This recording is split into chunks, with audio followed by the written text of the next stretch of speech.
You are locked on the Texas Rangers. It's episode 506 of the Texas Rangers podcast. I'm your host, Brice Paterik. Joining me today is a special guest, recurring guest, Grant Schiller, the OG Rangers prospect guru, general baseball guru. We talk about what the Rangers will take, what it takes for the Rangers to get to being competitive for a playoff spot in 2023, like they have said, what kind of moves it will take, what kind of players they will want to go get.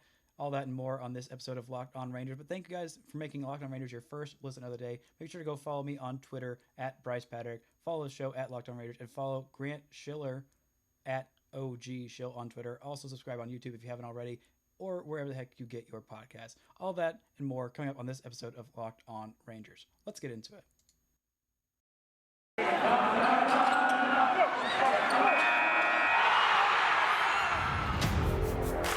You are Locked On Rangers, your daily Texas Rangers podcast. Part of the Locked On Podcast Network, your team every day.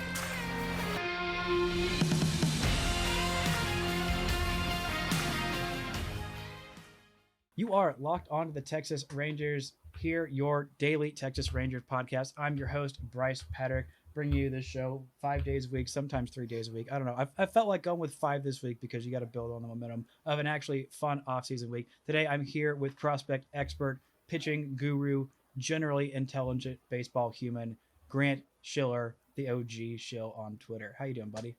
I'm doing good. How are you? I am okay. Uh-huh. Been pretty solid. It hasn't been as great a week as last week because obviously there's a lockout, so you can't go spend another $500 million in 2 days. But I'd settle for like 30 million at this point. Like, just come on, what are we gonna do? It's gonna be a lot of no signing people for like at least another probably month or so. I mean, what am I gonna do during that until then? Like Christmas? Ugh, Look, the rest of the league is zigging and not signing anybody. So it's time for the Rangers to zag and sign everybody. that's a bold choice. Is it legal? Probably not. Will the contracts be upheld? Certainly not. But just go for it. As you can tell, I got a little bit of a throat thing going on right now, so I've got a smoker's voice today. But we power through. We ride. You're playing hurt, not playing injured. That's playing right. Hurt. That's right. Never ever quit, as old Jeff Bannister would say. But today's episode, we're going to talk about. I already talked about, I think last week, on what this team in 2024 would look like, and we're going to go a little bit further than that. We're going to go about what would they look like in 2023 when they say their competitive window is, and taking them at their word and the things that they could do to get this team to competitive. But I want to start about talking about what it takes to be a competitive team. Generally, what is the benchmarks that you look for in a competitive team? Like a number of like strong bats, or like a certain number of like starting pitchers that you feel like really good about and confident in? Like, what are some of your barometers for what makes a team ready to compete for the playoffs? Just to compete to get into the playoffs? Yeah. Yeah. Like Okay. not like certified like World Series contender, just like we're Gotcha. fighting for a division or a wild card. Just in like a general year. It doesn't have to be like a year where everybody's stinking good, but just like, I don't know, your average state of the, I don't know, whatever season. I mean, it's still pretty hard. You probably need what, 5 bats you can really, really count on to be 15% or better above league average. Um, you need 7 or 8 guys who can be at least passable big league arms with a couple of at least middle of the rotation guys at the front of that. And you really need to have at least a decent bullpen. How many teams have we seen have the other two things and just can't hold a lead to save their lives? I mean, it's not easy to compete for the playoffs. It'll be easier if they expand it, which I really hope they don't. That's part of what makes baseball so great to me, is that it's hard to make the playoffs. So under the current structure, you really got to be good at everything. If you're a team that has some stars, but you're not a well-rounded baseball team, that's how you ended up like the Reds, and they went 82-80 last year. So it takes a lot, and obviously the Rangers starting from 60 wins, so it's going to be a lot to get them there. Yeah, I mean, you really do have to have all three phases. I mean, San Diego had stars at like all around the field, and they didn't even make the playoffs, and they were above average team. I mean, they were in a hard division. I think they have a better finish with a better record than the Braves, but obviously the Braves won the World Series, and Hmm. even in the weakest division in baseball, like it really takes like depth. And by 7 or 8 arms, do you mean starting pitching that you feel like? Yes, yeah, Okay. yeah. Sorry, that's what I meant. 'Cause that's what did in the Padres, right? They had a bunch of starting pitching injuries, Hmm. and really a huge change to their year is Mackenzie Gore not being able to throw strikes and just not being the same guy. If he was the guy that he was expected to be as a prospect and he didn't kind of lose a lot of that, that'd make a big difference. Maybe they don't have to go sign Jake Arrieta and Vince Velasquez to be September starters for them. Like it got really rough for them there because they had so many injuries, um, and the depth wasn't what they expected it to be. Hmm. Yeah, they definitely could use some depth, and even not having those starters, they had a pretty solid bullpen, like one of the best bullpen ERAs I think for the first half, and then you had a bad starters that can't get into the game, can't go deep into the game, then like your bullpen's going to be taxed, and your bullpen that was a strength is going to be a weakness now. So, um, And so yeah, Austin Adams hitting everybody, yeah, every single batter. that was really interesting. You know, it's kind of wild. He hit literally everybody in the entire league, even teams he didn't play or pitch against. He He just hit him went with right that to slider. house. He hit him. He just went over to ding dong, boom, here you go, hitting the knee with a slider, take your base. I'm like, buddy, it's an off day. Leave me alone. I have my family here. I don't want to get hit by a baseball. But the Rangers are a few of these things short. So you said about 4 to 5 bats. I'd say 5 feels like about. Maybe you did just say 5, and I thought 4, and then you said 5, and I brought that to you. But you need 5 bats that you feel confident that are 15% above league average. Nathaniel Lowe, if you go by OPS Plus, was 113, so a little bit below. I really think this new hitting staff is going to help him a lot because one of the things they hit like fixed best with San Francisco is their ability to hit fastballs, and that was his biggest problem. He was great at walking, great at hitting, breaking stuff, but again, couldn't just mash the baseball like he'd want, a power first guy. So let's say we count that as one. Other than that, you look at OPS plus, even like league average guys at the end of the year. Adolis was 101 OPS plus. Yeah, he's not going to be that guy. Yeah, I don't think that he's going to be that guy. So you add 2. Maybe is Cole Calhoun 15% above league average? I wouldn't expect him to be, and even if he is, it's probably as a platoon guy. Mm-hmm. Especially not by 2023. I wouldn't expect him to be. Mm-hmm. Yeah, he does. He does have just an option, so it's possible that he's not even on that team. But then we get to Seiya Suzuki. Let's assume that the Rangers sign him. Okay. Would you assume that after 1 year in the big leagues, going into his second year, that he could be about that caliber of bat? Or That would probably be your expectation, yeah. I hope so. Yeah, so I think sorry, excuse me. I think if you go and sign him, Seager and Semien stay healthy. Between those 3, Low, and you'd hope for Josh Young by 2023. That would be 5 bats to get you to that point. Now the other 4 can't just be terrible, right? Like they still got to round that out. Because I don't know that Trevi and Heim are a duo that's going to get you there. Obviously, they provide defensive value. Garcia also provides defensive value. You can't have too many defense-only guys, just like you can't have too many offense-only guys. So they still have some rounding out to do. I don't know if Willie Calhoun's still around at that point. Cole Calhoun's a player or team option for that year, so he may not be around. Don't think he's a real impactful guy either way.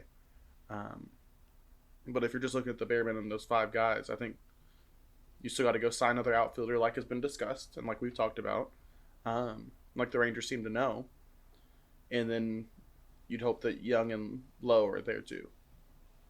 Yeah, I think Lowe and Young will hopefully be there. And catching wise, I've looked at unless you make a trade or one of your guys, unless Sam Huff really turns into what you hope he is, and I think both of us are kind of down on him after what he had last season. You're going to need to go find something there. But we're going to get into more of what we think the Rangers are going to look like in 2023. But first, this word from our sponsors. This episode is brought to you by BetOnline. BetOnline has you covered all season for more props, odds, and lines than ever before as football season continues the march to the playoffs. BetOnline remains your #1 spot for all the sports action this season. Head to our new updated desktop or mobile website to sign up today. Receive your 50% welcome bonus on your first deposit. Just use our promo code LOCKEDON to receive your bonus. From basketball, football, NHL, boxing, and UFC right to your favorite Vegas casino games. All kinds of bowl games. You want to make some bets on a random bowl in December? Now is the time to do it. BetOnline is the place to do it. There's all kinds of amazing offers available for the 2021 season, so don't wait to take advantage of all those offers. BetOnline is the fastest and easiest way to bet on all of your favorite sports. BetOnline, where the game starts. This episode is also brought to you by DirecTV Stream. Does this sound familiar? You've got one device that lets you catch the game live, another that lets you stream your favorite shows, you're watching sports highlights on your phone, and you've got your neighbor's best friends login for the good stuff? Well, I want to tell you about a simple way to get all the entertainment that you love without the hassle, and a great way to finally get your TV together. It's called DirecTV Stream. It brings your live TV and on-demand favorites together like never before. Never before. So you can watch all your favorite shows, sports, movies, all in one place. That means no more juggling remotes. No need to buy another device ever again. And the best part, there's no annual contract. So get rid of the clutter and the confusion. Get your TV together with DirecTV Stream. You can learn more at directtv.com. That's directtv.com. Compatible device required. Content varies by package. And now, back to my talk with Grant Schiller. And we are back with the prospect guru, the pitching, proficient pitcher person, the good baseball liker, Grant Schiller, the @OG Shill on Twitter. But yeah, we're talking about what the Rangers are going to look like, what it takes to be fielding a competitive team like the Rangers say they want to do in 2023. We talked about the bats and what they would need to be doing to get there. I think that at that point, Leody Taveras you'd hope that he'd be able to take over in center field, provide a lot of defensive value out there, and hopefully at least be league average offensively. That would be very important. But pitching wise, you got John Gray, who is definitely who will be the top of their rotation next year, unless they sign Clayton Kershaw. And I don't think there's anybody else that might come in there unless they sign Rondon, and he's healthy, which again, there are some questions about. Then you've got a bunch of middle of the rotation guys that are filling out the rest of the year. Maybe. I think Dane Dunning, you can still say confidently that he's a middle of the rotation guy. But even the guys, I'd say confidently he's a back of the rotation guy. He is at least a rotation guy. Yes. Yeah, he's an MLB arm for sure. Mm-hmm. And Taylor Hearn, I don't know if you're as confident about him being Major League caliber starter. You're not. You're out. I'm not out. I'm just not confident. Mm-hmm. That's fair. So they sign one more. Let's say they sign one more pitcher, whoever it be, or maybe they make a trade for Sonny Gray. Then you have two really quality kind of arms. Cole Winn, I think, is up. I don't know if he's quite middle of the rotation guy by 2023, but I think he's at least decent, reliable starter by that time. What about you? Yeah, I think 2023 he debuts, and I think he'll be ready to be a capable big league arm at that point. With I think we talked about it. The trend and the projection is to be a middle of the rotation arm down the line, which is solid. You need some of those guys. He doesn't quite have the top end ceiling like Jack Leiter does, but his floor is about as high. Maybe Leiter's floor is slightly higher than his, just because Leiter is such by far the best pitcher in this draft, and just an extremely polished college pitcher that the Rangers feel really good about. But Cole Winn was one of the most polished high school pitchers coming out of the draft that a few experts that I talked to said that they'd ever seen. So definitely a guy who, again, we say middle of the rotation, people think, oh, well, if he's a number 3 starter, then he sucks. Like, no, that's very important and very good.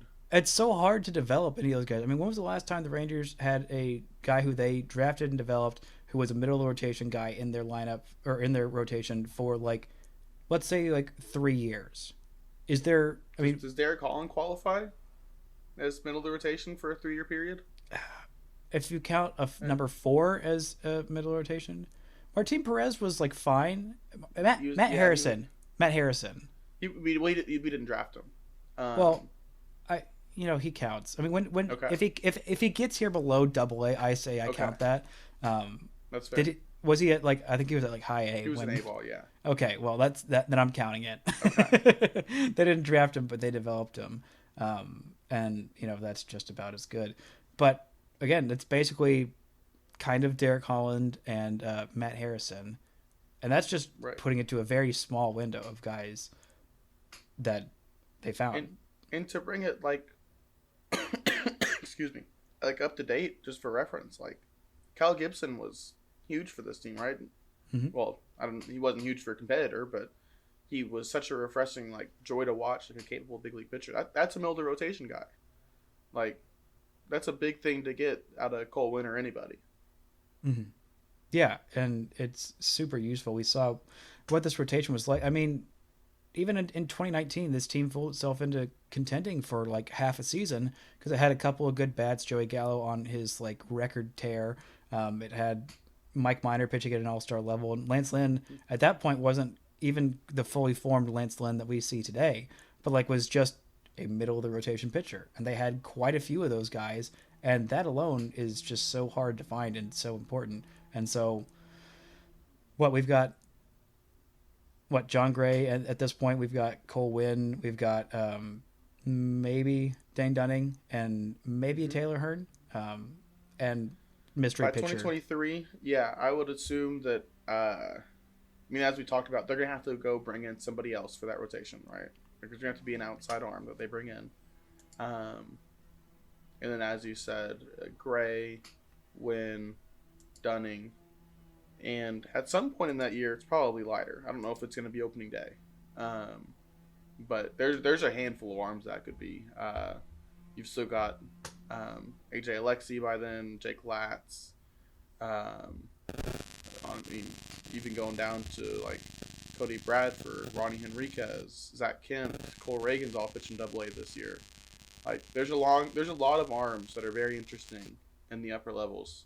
And this year will be very interesting to kind of weed out who's a starter and who's a reliever.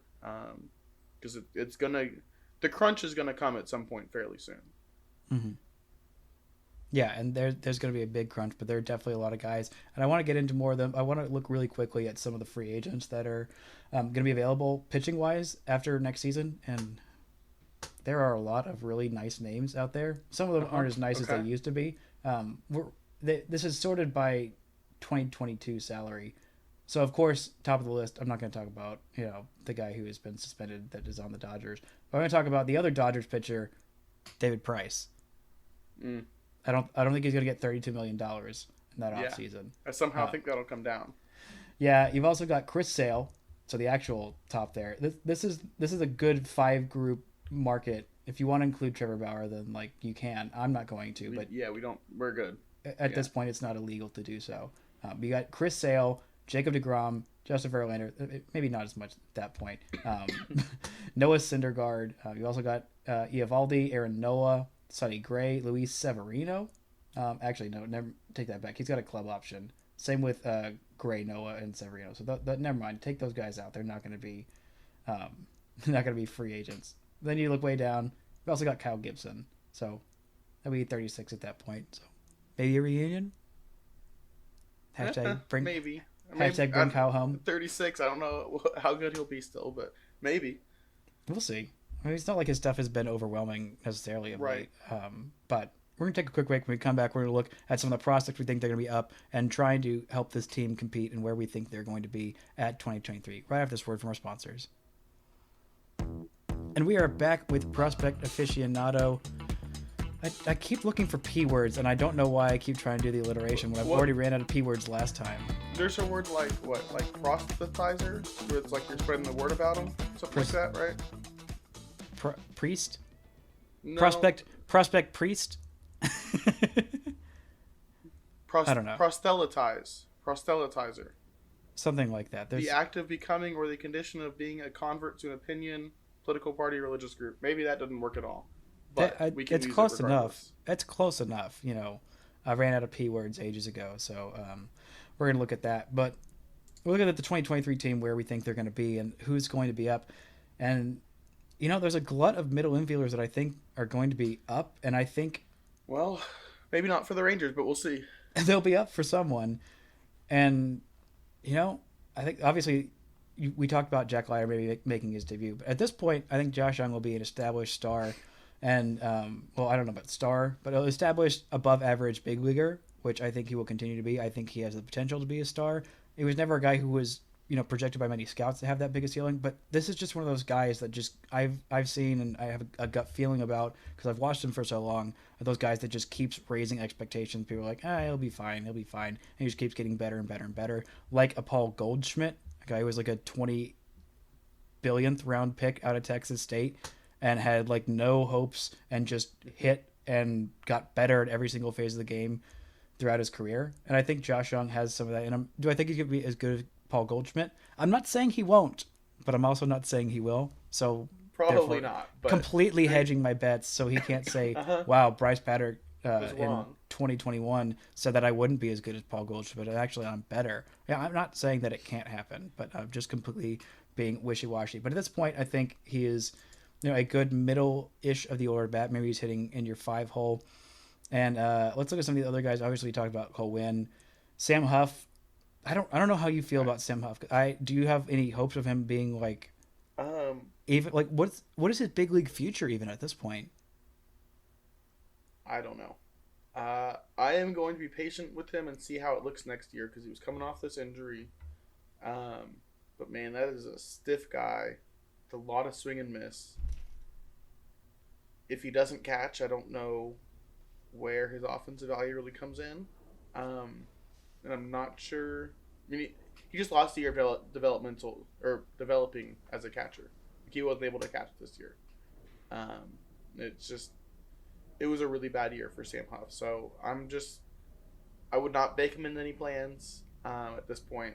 I think it's just going to have to be patience and see what it looks like next year to see if it's okay, it just didn't work, or it's just maybe that this year was just really tough for him coming off the injury and he was never really healthy or knocked off the rust and was himself. But I think you can't plan for him to be in any big league future. Yeah, I mean it's rough to say that, but I mean the exact same thing just happened to Anderson Tata. These two guys that were really high on prospect lists had pretty decent 2020s, but things just came crashing down for both of them this year. Yeah. But it's kind of ironic that besides pitching, middle infield is the glut of where some of these top talents lie outside of the like Josh Young. And I don't know why Sam I guess it was at the end of the year, but Sam Huff is like number 5 on the MLB pipeline list, and he is not on there. It's because he hits a ball 500 feet once a week, but that's the only ball he hits all week. So like, but it is fun to watch him hit a ball 500 feet. It is. He hits balls to places you don't see him hit.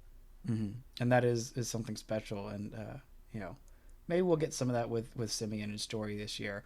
But again, those guys are occupying your middle infield for at least the next 5 years. Maybe Semien makes a move after like in the last couple of years of the contract, but he's going to be playing second base or shortstop for the foreseeable future, especially with Josh Young being up and him being a productive big leaguer. I don't see them moving Seager off. Also, Seager really wants to be a shortstop, so he's going to be a shortstop because he's your highest paid player.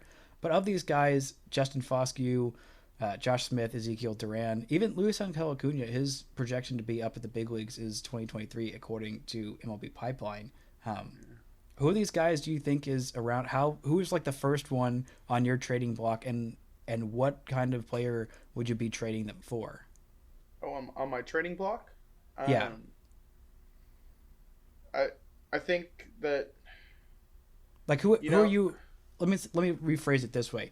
Who of these guys are you like, I need to keep this guy on my team, even if it's not at the position that I think, because they are a good big leaguer, and I think that that I value them more than some other team would in a trade.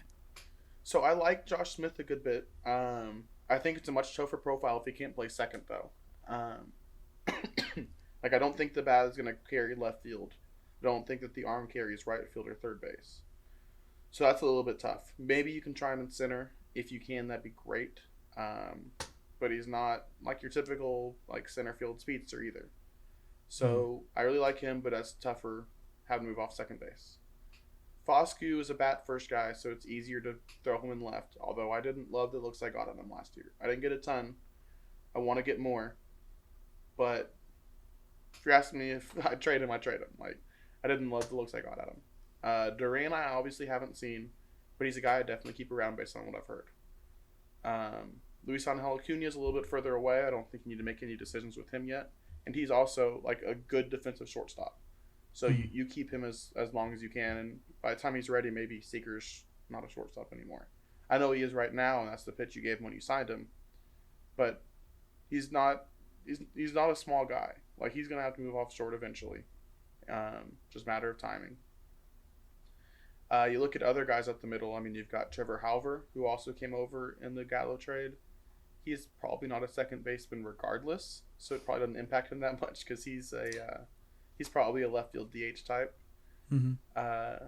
Davis Wenzel, I'd like to keep, and it doesn't really impact his role that much because, at least in my eyes, because I wanted to already be getting him time in left and right and first, and just making him an absolute super utility guy. Mm-hmm. Does that cover about all of them? Did I miss anybody there? The only one is Maximo Acosta, but he's so far away. He's so far away, and Like, he didn't have a great year either. Mm-hmm. But again, he's 19. I mean, he had a great year before, and then. Well, I mean, just the reports you heard on him were not as positive as they had been previously.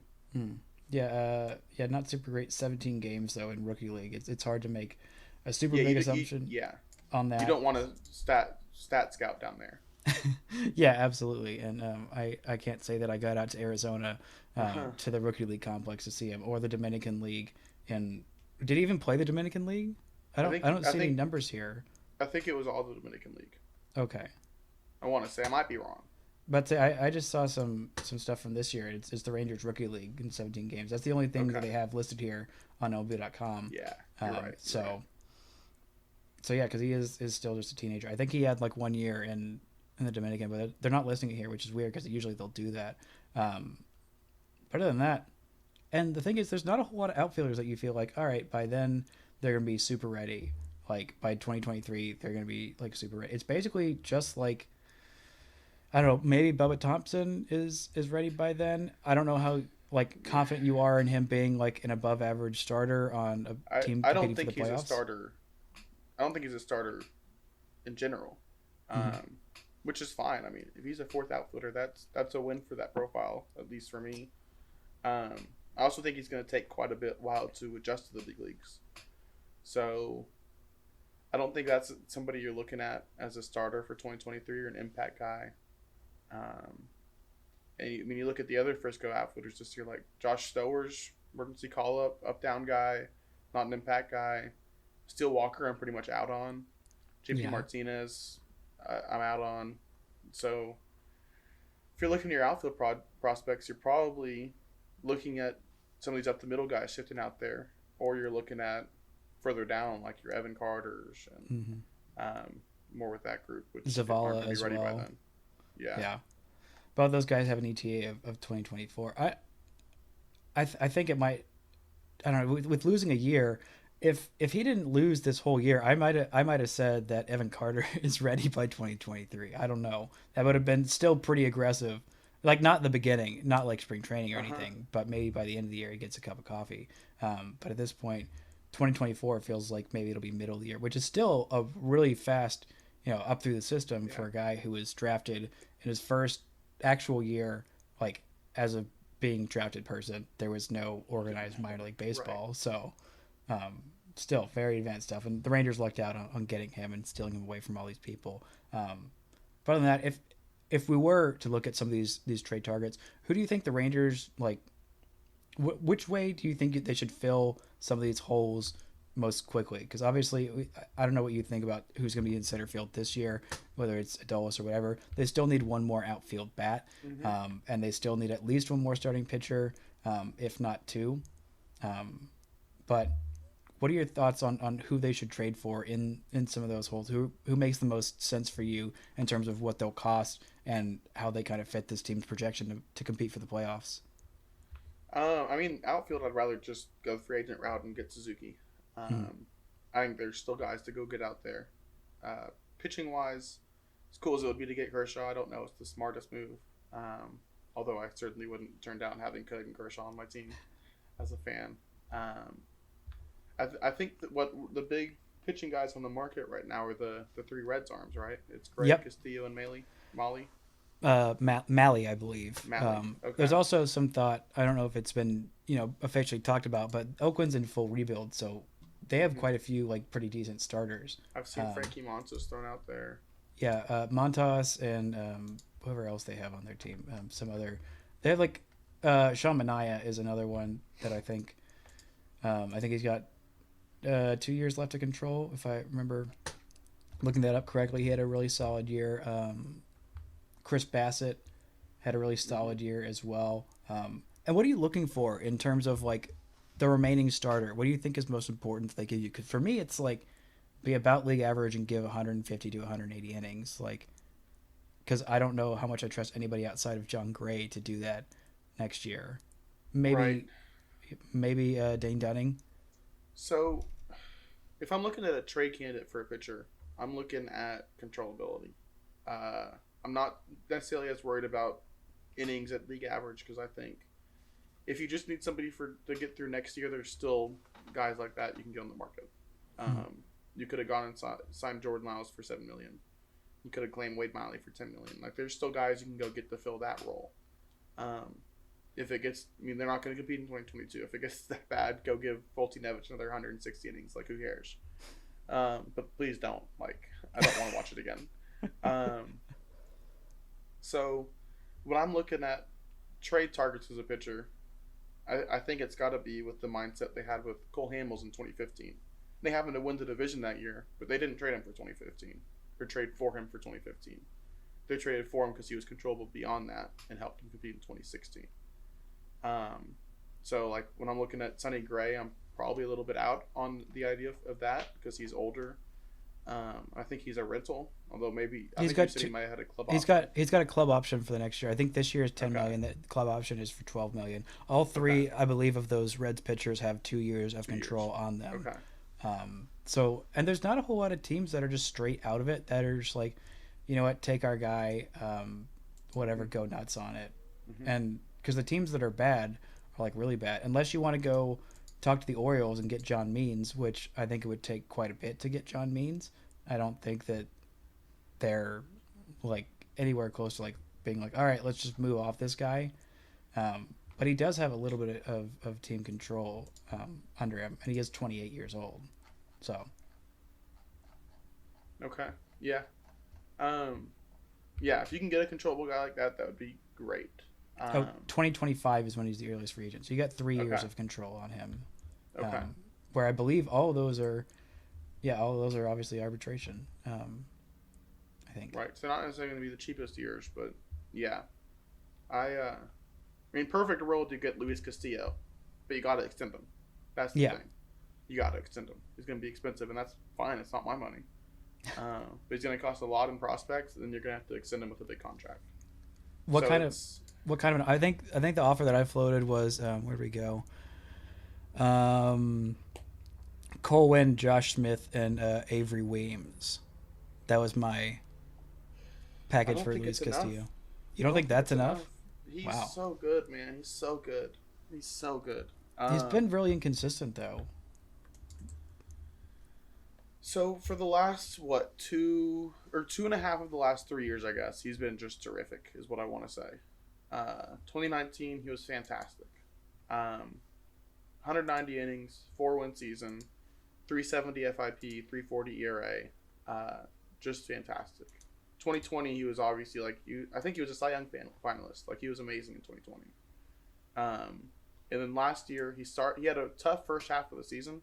And then the back half was maybe the best he'd ever looked. I mean, the dude runs it up to 99-100 with run on the fastball, with pretty decent command. He's got probably the best changeup of any starter in the game, and he's got a decent little slide piece.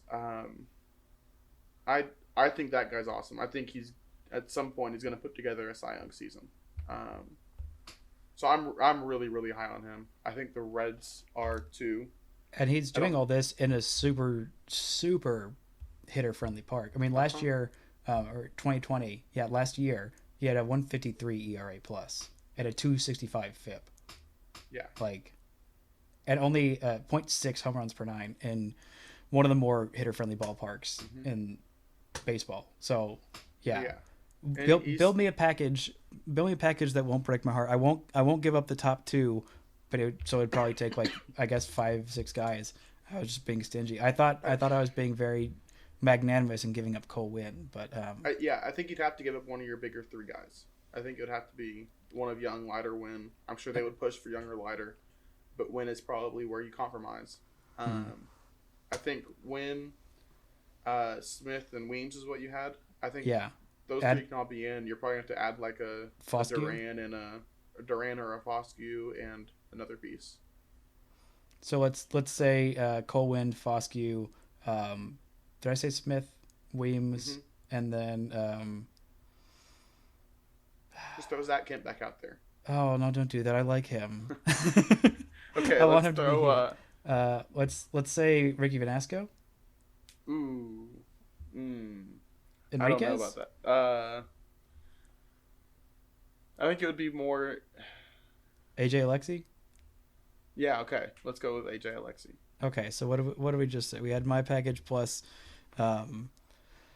Foscue plus Alexi, and I was doing that to make a point. So I had to keep him for the trade of Joey Gallo. But in this case, Joey Gallo will just be signing after that year, and so 2023 will be Joey back in center. Sure, yeah, Joey in center. Why not?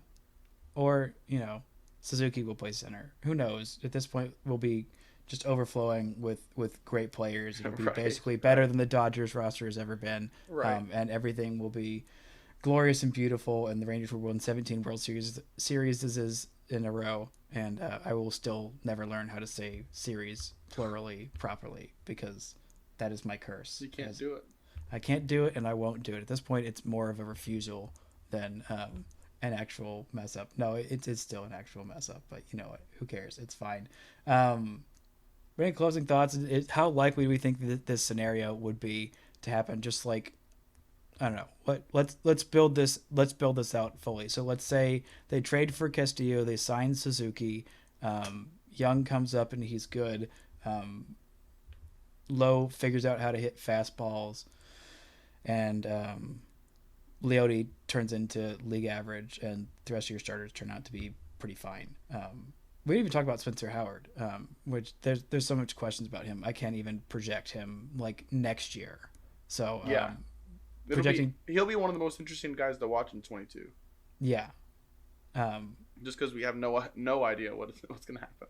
Yeah, exactly. So, and then let's say they get, I don't know. I always say they get Joey. So let's say they get some other random corner outfielder that's like fine, like above league average. Is that team competing with the Astros? And I guess it'll be more the Mariners and the Astros, I think, at that point. For a division title, is that a team that you feel confident can compete for a playoff spot and maybe if things break right, go deep?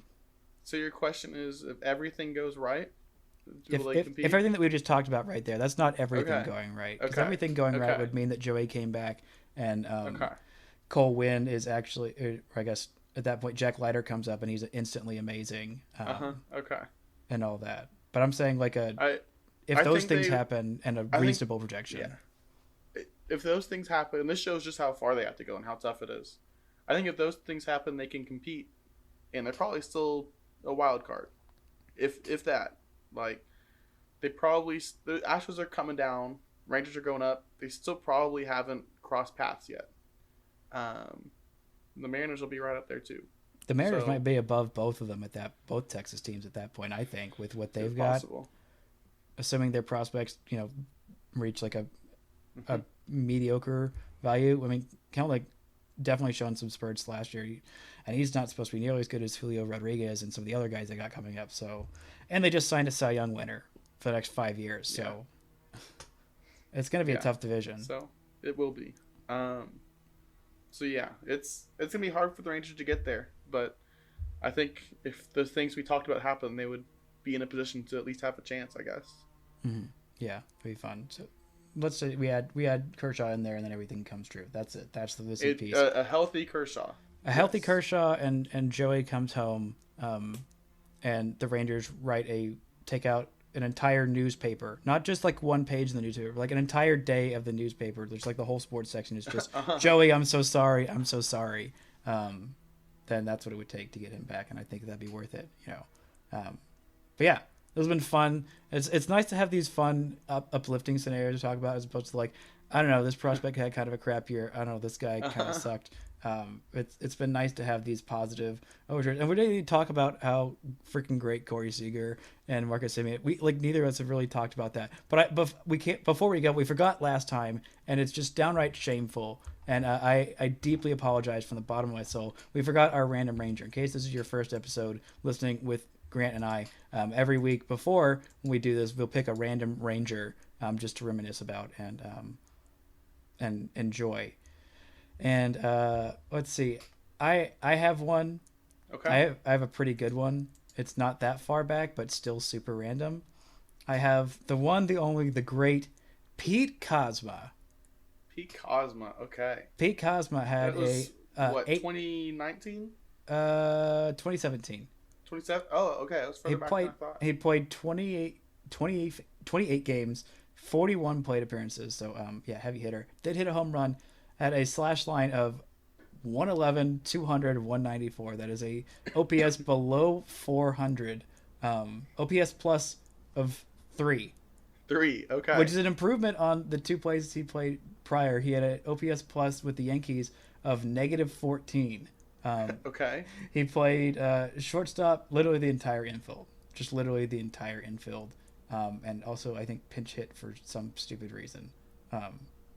Had 2 hit by pitches, 1 sacrifice hit. Didn't ground into double play, so great player. Great player. Yep, okay. Good old Pete Kozma. Oh my god. I just saw this on his baseball reference page. You know he played the big leagues this year? For who? Oakland, 3 games. Really? Okay. An OPS of 259. How old is he now? 33. Okay. He was 29, so in his prime with the Rangers. Absolutely in his prime. He had a season. Okay, that was 26 games. I was about to say, because I just saw he had a season with a 952 OPS or OPS, and I'm like, how on earth did that happen? And then I saw that it was just 26 games. Good for our guy Pete. Good for Pete. Who is your random ranger? So I'm gonna continue my Rule 5 theme. Solid. I'm gonna go with Fabio Castro. He was the Rangers' 2006 Rule 5 pick.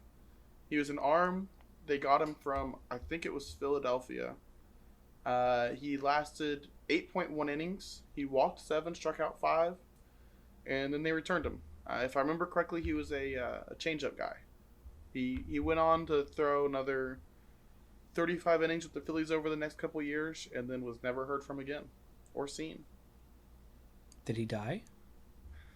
Nobody knows. Nobody knows. Sources have not been able to clear up this. Right. That's a solid pull. I don't think I've ever heard of that one. I even found my one for next time, and I feel pretty good about it. There's a couple of these guys on this year's team that I'm looking at, the 2017 team, that are pretty random. That was a really random year. Andrew Kashner was the Rangers' number 2 player in WAR. You know who was number 1? 2017. Gallo? 2017. Elvis? It was Elvis. 5.4 WAR season. Andrew Beltre was 3rd. It still blows my mind. I think that was one like down year. Where did we go? Oh yeah, primary third base Joey Gallo. Oh yeah. Okay. That's why he only played 94 games. Okay.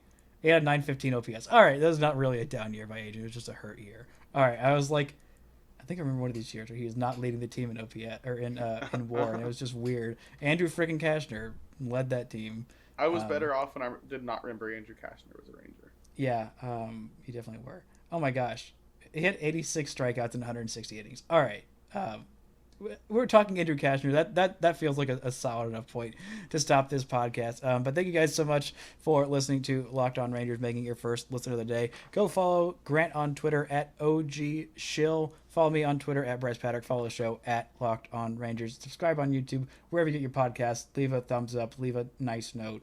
I don't know. Have a nice day. That's going to do it for this edition of Locked On Rangers. And until next time, don't forget to enjoy baseball.